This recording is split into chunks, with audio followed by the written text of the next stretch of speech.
यहां का जो रहन सहन है, यहां के जो लोग हैं, यहां का जो गांव है, वो इस तरीके से रचा बसा है। कोई पहाड़ के ऊपर है, कोई पहाड़ के नीचे है, कोई नदी के किनारे है, कोई नाला के किनारे है। अनेकों गढ़ा डोड़ा में लोग रहता है। कई जगह पर पदाधिकारी जाने से भी कतराते थे। न सरकार की योजना उन तक जाती थी, न सरकार की आवाज, न सरकार की नजरें। तो हमने ये निर्णय लिया कि सरकार अब इस राज्य में सबसे अंतिम में खड़ा व्यक्ति है, उस तक भी पहुंचेगी। इसका संकल्प लेकर के हम लोगों ने ये कार्यक्रम प्रारंभ किया। इतनी समस्या, इसका मतलब मुझे लगता है कि विगत 20 वर्षों में समस्या का समाधान कभी हुआ नहीं। कैसे 35 लाख 40 लाख आवेदन आ रहे हैं, शिकायतें आ रही हैं, लोगों की समस्याएं कैसी आ रही थी। तो हमें यह लगा कि कहीं ना कहीं इस राज्य के जो सामाजिक ताना बना है, यहां के जो लोग हैं, उनको सरकारी व्यवस्था पर विश्वास टूट चुका था। इसके कई एक कारण हैं और आज उसी विश्वास को हम लोग पुनः खड़ा करने का प्रयास कर रहे हैं। और आज उसी का नतीजा है कि आज गांव-गांव में, पूरे राज्य में, पंचायत में मेला और उल्लास का माहौल है। हर जगह शिविर लग रहे हैं, हजारों की संख्या में लोग आते हैं, अपनी समस्या लेकर के, अपना आवेदन लेकर के, और वहीं ऑन द स्पॉट इनकी समस्या का समाधान किया जाता है। और जो समस्या उस शिविर के समाधान के योग्य नहीं होता,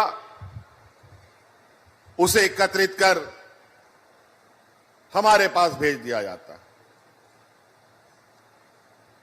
अभी ये कार्यक्रम 1 महीना जो अगले 15 तारीख को पूरा होगा, उस दिन तक चलना है और उसके बाद भी ये कार्यक्रम चलेगा।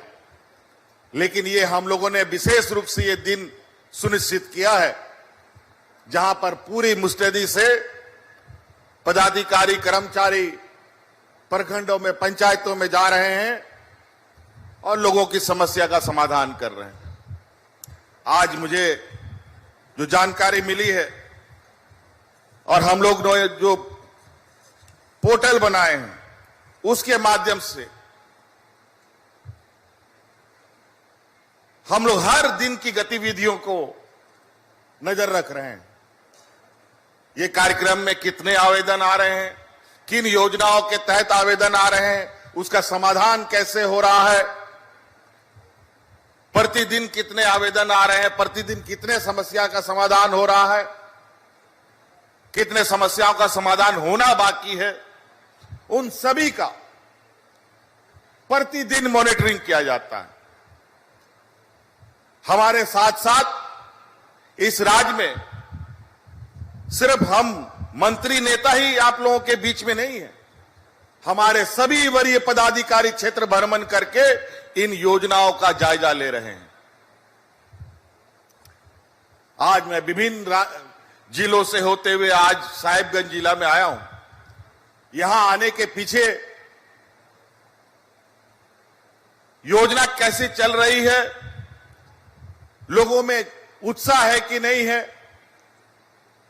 लोगों को जागरूक किया जा रहा है कि नहीं किया जा रहा है, ये हम देखने आए हैं। आज मुख्य सचिव, सचिव सभी विभागों के अलग अलग जिलों में जाकर जहां जो कमी बेसी है उस समस्या का समाधान कर रहे हैं। ऐसा उत्साह आपने विगत 20 वर्षों में कभी नहीं देखा हो। और आज 15 दिन के अंदर आपको सुनकर आश्चर्य होगा कि 15 दिन के अंदर 21 लाख आवेदन हम लोगों को प्राप्त हुआ है और उन 21 लाख में ज्यादातर समस्या का निपटारा भी कर लिया गया और इस योजना, इस सरकार आपके द्वार का ये दूसरा चरण की योजनाओं के माध्यम से जो सावित्रीबाई फूले योजना हम लोगों ने बनाया है, उससे 9 लाख बच्चियों को लाभान्वित करने का लक्ष्य हमने रखा है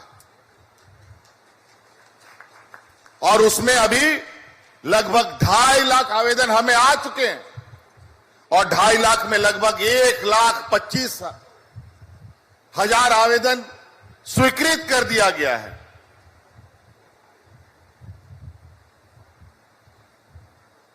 जिस तरीके से आज बूढ़े बुजुर्गों का पेंशन को लेकर आए दिन बूढ़ा बुजुर्ग लोग पेंशन के लिए दर बदर भटकता था, कभी नेताओं का चक्कर लगाता था, कभी दलालों का चक्कर लगाता था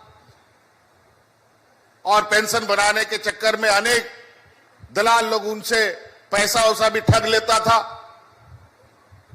तो हमने कानून ही ऐसा बना दिया, ना अब नेता ना दलाल, जो 60 साल का होगा उसको पेंशन मिलेगा, आप ब्लॉक में पहुंच जाइए।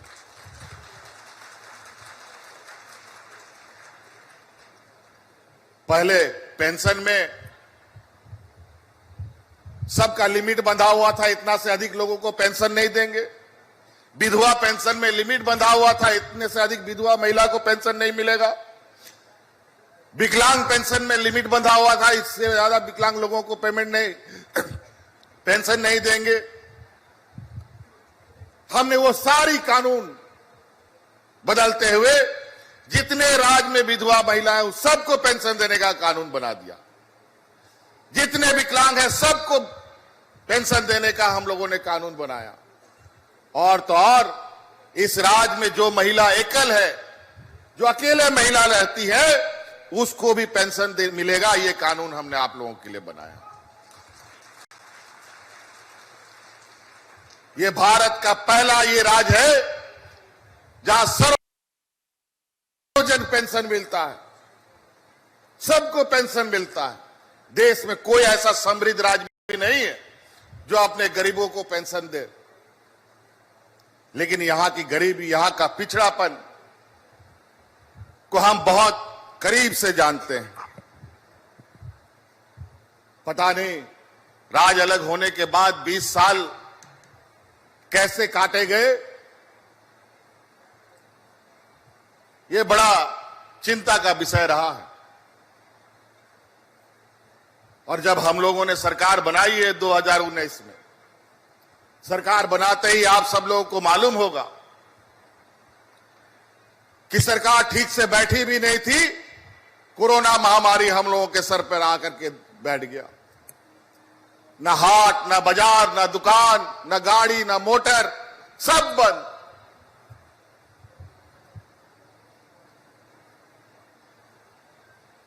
पूरा भारत देश बंद हो गया। और झारखंड के जो प्रवासी मजदूर हैं, जो बाहर राज्यों में काम करने जाते थे, उन मजदूरों को कैसे लाने का काम किया है हम लोगों ने, वो भी किसी से छुपा नहीं है। झारखंड ये एक ऐसा राज्य है जहां आपने मजदूरों को लाने के लिए हवाई जहाज भेज करके उन लोगों को लाने का काम करता था। हम मजदूर तो क्या, हम कोरोना भी साथ साथ में लेके आ रहे थे। ऐसे परिस्थिति में भी जहां सीमित डॉक्टर, सीमित अस्पताल, सीमित दवाई संसाधन हमारे पास नहीं था, उस समय में भी कोरोना के दौर में इस राज्य में कोई अफरा तफरी नहीं हुआ। जहां समृद्ध राज्य है, जहां बड़े बड़े अस्पताल हैं, बड़े बड़े डॉक्टर हैं, अनेकों हॉस्पिटल है, वहां पर लोग इस तरह मरते थे जैसे जानवर मर रहे हों। वहां पर लोगों को दफन करने के लिए मिट्टी घट गया, जमीनें घट गई, उनको जलाने के लिए लकड़ियां घट गई। लेकिन हमारे राज्य में इस तरीके का अफरा तफरी ना कभी आप लोगों ने सुना, ना हम लोगों ने इसको होने दिया। और वो इसलिए, आपको याद होगा कि कोरोना जैसे महामारी के दौर में जहां मजदूर तबके के लोग ज्यादा बास करते हैं, उनके लिए तो ऐसे महामारी एक अभिशाप के बराबर होता है। बेचारा घर में रहेगा तो भूखा मरेगा, बाहर जाएगा तो बीमारी से मरेगा। क्या करेगा वो मजदूर? उस समय इस राज्य के हमारी दीदी बहनों ने सरकार का कदम से कदम मिलाते हुए पंचायतों में, गांवों में, प्रखंडों में दाल भात योजना चला करके मजदूरों को मुफ्त खाना खिलाने का काम किया था। एक भी व्यक्ति भूख से नहीं मरा। ऐसे महामारी में इस मजदूर राज्य में भी। लेकिन पूर्व में तो लोग राशन कार्ड लेकर के भी मरा है। उस समय तो कोई महामारी नहीं था। बड़ा विचित्र हालत रहा। और जब हम कोरोना से अभी हल्का बाहर निकल रहे हैं, जब जीवन सामान्य की ओर जा रहा है, तो पूरा राज्य में सुखाड़ की स्थिति आ गई। ये तो डबल मार हो गया, इधर कोरोना का मार, इधर सुखाड़ का मार। अब क्या करेगा ये राज्य? क्या करेगा सरकार?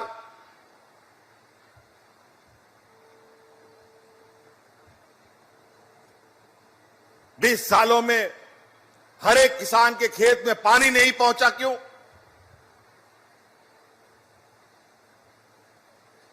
यह चिंता का विषय है। आज उन किसानों को राहत देने के लिए हम लोगों ने निर्णय लिया है। अभी कल परसों आपदा की बैठक कर लगभग 22 जिला और 226 प्रखंड को हम लोगों ने सुखाड़ घोषित किया है और लगभग 30 लाख किसानों को अग्रिम राहत के रूप में 3,500 रुपया उपलब्ध कराने का हम लोगों ने निर्णय लिया है। अभी ये कार्यक्रम खत्म होगा 15 तारीख के बाद। अभी उन किसानों को चयन करने के लिए पुनः पंचायतों में, प्रखंडों में शिविर लगाया जाएगा और उन किसानों को राहत पहुंचाने का काम किया जाएगा।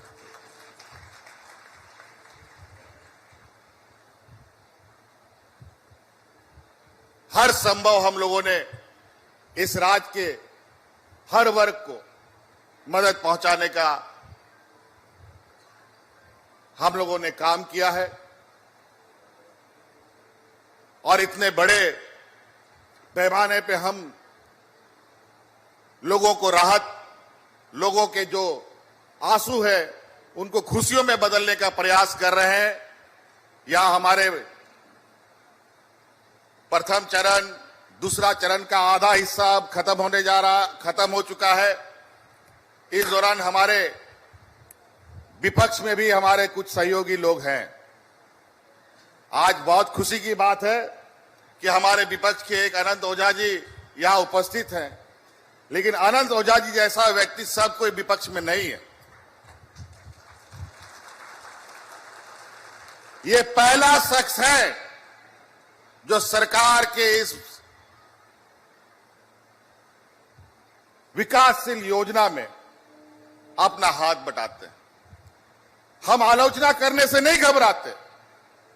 आप आलोचना कीजिए, लेकिन पॉजिटिव आलोचनाएं होनी चाहिए। आज कोई भी विपक्ष के हमारे साथी इन योजनाओं में हिस्सा नहीं बन रहे हैं। जहां प्रोग्राम होता है, पता चला दूसरे जगह बैठ करके धरना प्रदर्शन करते हैं। क्या ये नहीं चाहते कि इस राज्य के हर गरीब को पेंशन मिले? क्या ये नहीं चाहते कि हर विधवा को पेंशन मिले? क्या ये नहीं चाहते हर बच्ची को हम स्वावलंबी बनाए?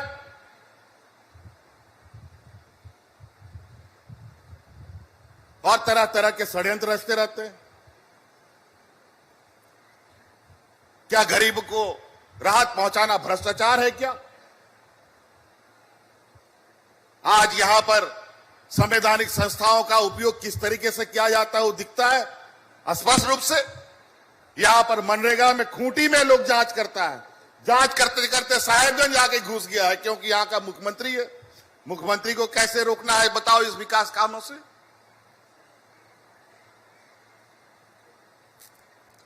अजीबो हालत।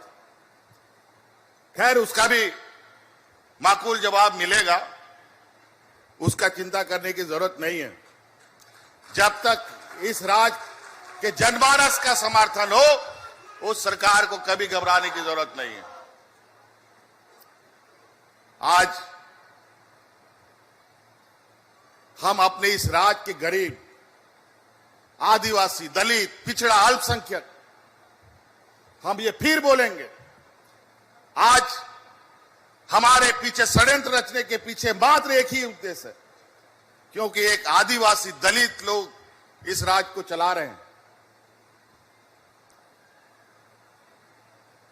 अल्पसंख्यक इस राज्य का, दलित, पिछड़ा, अल्पसंख्यक, ओबीसी सब मिलकर के हम इस राज्य को चला रहे हैं।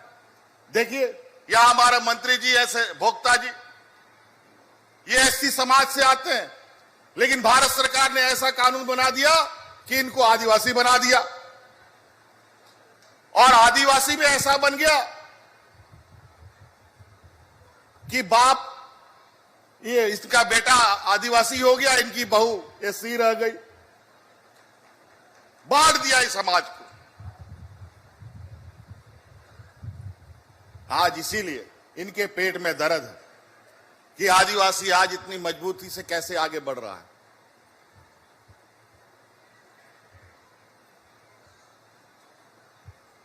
ये नहीं चाहते कि इस देश का आदिवासी, दलित, पिछड़ा, अल्पसंख्यक पढ़े लिखे आगे बढ़े, और यहीं पर यह भारत का पहला ये राज्य है जहां आदिवासी, दलित, पिछड़ा, अल्पसंख्यक के बच्चों को विदेश पढ़ने के लिए हम अपना पैसा खर्च कर रहे हैं।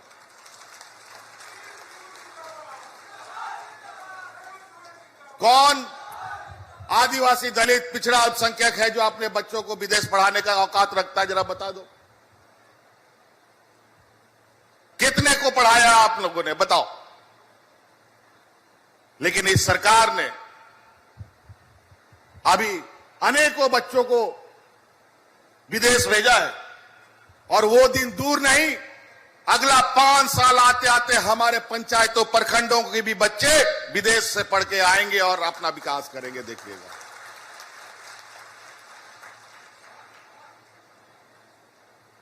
क्यों 20 सालों में हम लोगों ने बच्चों को ठीक से शिक्षा नहीं दी? और आज देख लीजिए, हमारे आने वाली पीढ़ी के लिए नए स्कूल बन करके तैयार हो रहे हैं। हमारे बच्चे जो सरकारी स्कूलों में पढ़ते हैं, वो प्राइवेट स्कूल को, बच्चों को देख करके बेचारे थोड़ा सा सहमते थे कि हमारा भी अगर इस स्कूल में पढ़ाई होता तो कितना अच्छा होता। आप लोग चिंता मत कीजिए, अभी बहुत जल्द प्राइवेट स्कूलों से भी बेहतर स्कूल बन के आपके लिए तैयार हो रहा है, जो बिल्कुल प्राइवेट स्कूल की सुविधा और उससे भी अच्छा सुविधा होगा, जो अभी हम लोग उसको शुरू करने जा रहे हैं। और पूरा इंग्लिश मीडियम में, एक तरफ वो उसका बिल्डिंग की तैयारी हो रही है, लगभग जिलावर बिल्डिंगें लगभग तैयार हो चुकी हैं, और उसमें शिक्षक जो पढ़ाएंगे, जो उसका प्रिंसिपल होगा, वाइस प्रिंसिपल होगा, टीचर होगा, उन टीचरों का हम लोग प्रशिक्षण करवा रहे हैं आईआईएम में। उनकी ट्रेनिंग चल रही है। जैसे स्कूल बन के तैयार होगा, हमारे गरीब बच्चे भी उन प्राइवेट जैसे स्कूलों में मुफ्त पढ़ेंगे और उससे बेहतर पढ़ाई करेंगे।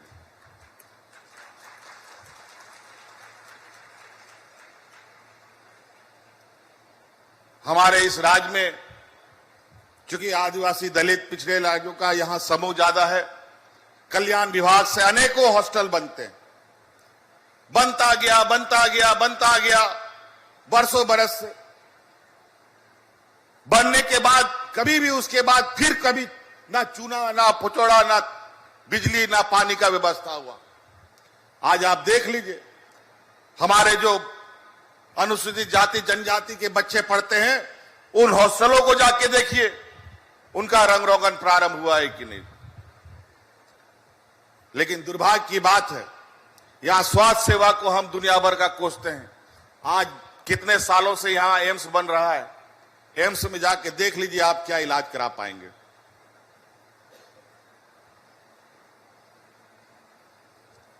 कई चीजें हैं। अब श्रम विभाग से मंत्री जी ने बताया कि यहां के श्रमिक, और जो हमारे विधायक जी ने कहा बड़े पैमाने पे श्रमिक यहां से पलायन करते हैं। मुझे लगता है जो इस तरीके के कार्यक्रम होते हैं, आप लोग ग्रामीणों को समझाएं कि उन मेलों में जाएं और चीजों को समझें। आज उन श्रमिकों के लिए हर सहायता देने के लिए सरकार संकल्पित है। उसका इलाज से लेके बेटा बेटी का पढ़ाई से लेके शादी ब्याह तक का खर्च सरकार उठा रही है। लेकिन सरकार का आप पहचान पत्र तो बनाएंगे, आप पहचाने पत्र नहीं बनाएंगे तो कहां से सरकार देगी। वैसे भी अभी हमने जानकारी लिया है, इस जिले में लगभग 4 लाख मजदूर निबंधित मजदूर के रूप में हैं। और अभी मैं जब वापस जाऊंगा, अभी इस विषय पर श्रम विभाग के साथ अलग से बैठकर श्रमिकों के लिए भी हम अलग से शिविर लगा करके उनको निबंधित करेंगे और उनको मदद पहुंचाने का काम करेंगे। ठंडा हो, गर्मी हो, सब चीजों के लिए।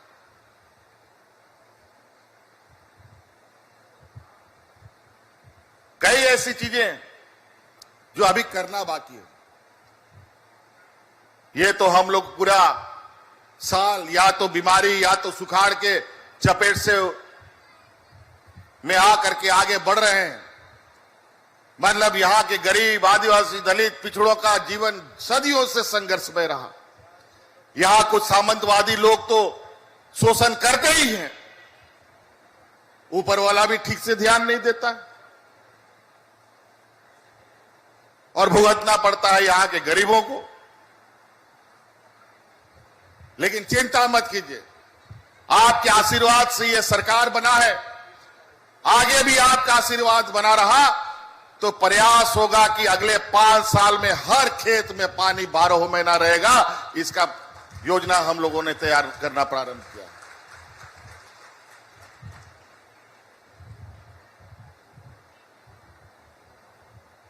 यहां पर कई चीजें, आज हमें भारत सरकार से भी सहयोग की आवश्यकता है।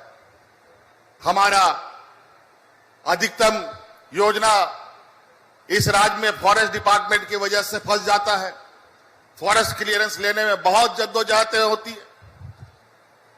कई योजनाएं भारत सरकार के स्वीकृत किए बिना नहीं होता।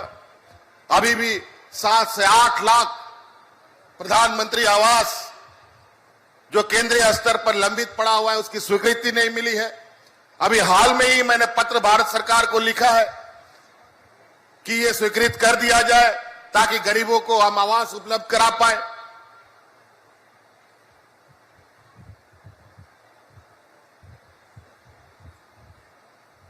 तो इस तरीके से विलंब होने से कई चीजें विलंब होती चली जाती हैं।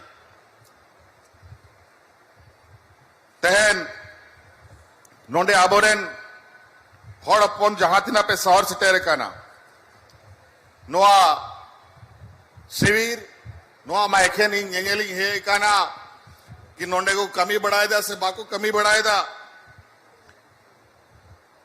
तावरे हो